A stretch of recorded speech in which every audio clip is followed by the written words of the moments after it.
Hey guys, I am Game Advisor and welcome back to another Icarus Mission video. Today we'll be talking about the mission Husk Extermination. This mission is important because it will unlock the new Scorpion boss armor and it gives you the ability to reflect damage with that armor. It's just something that's cool and unique to this armor set only currently, so it's just something kind of cool to unlock.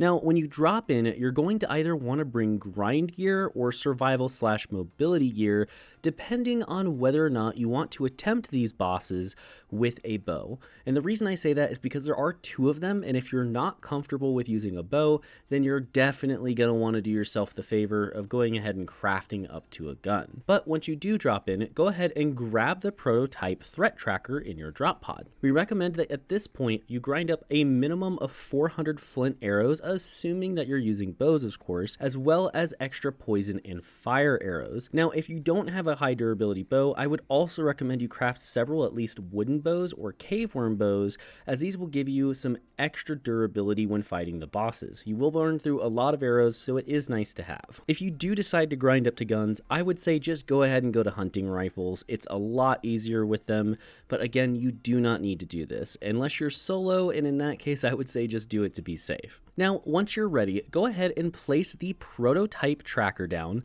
and it will show you the location of all of the world bosses. In total, there's usually 4 of them. We recommend that you go after the desert biome ones first if you're worried at all that you might die. This is just simply because there aren't any wolves in there to attack you, so it's a lot easier. Your experience may vary though, so at the end of the day, it's really just up to which ones you want to go after. The 2 bosses you're going to fight will act the exact same as the previous Scorpion boss if you have done it. Otherwise, all I can recommend is that you simply kite the baby scorpions as he spawns them and focus on him when he doesn't have his armored hide up. You'll know this is happening usually because you'll start just noticing yourself doing less damage. Sometimes he, I think, changes color, but the main way you'll notice it is just your hits will start doing like 30% of their normal damage. If he does have his armor up and you still want to hit him though, this is where those poison and fire arrows come in because they go through that armor.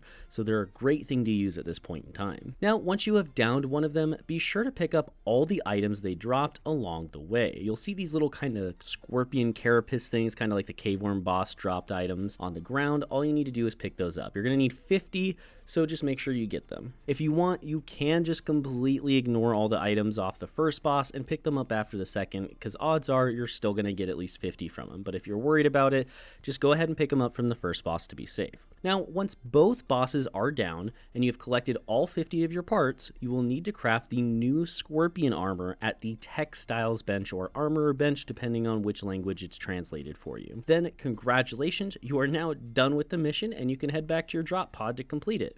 This was a very fun mission for us, as we think the Scorpion boss is probably the most exciting, but at the end of the day, thank you guys so much for watching. I'm Game Advisor. For more Icarus and other survival game content, consider subscribing to the channel. Thank you again, and I'll see you next time.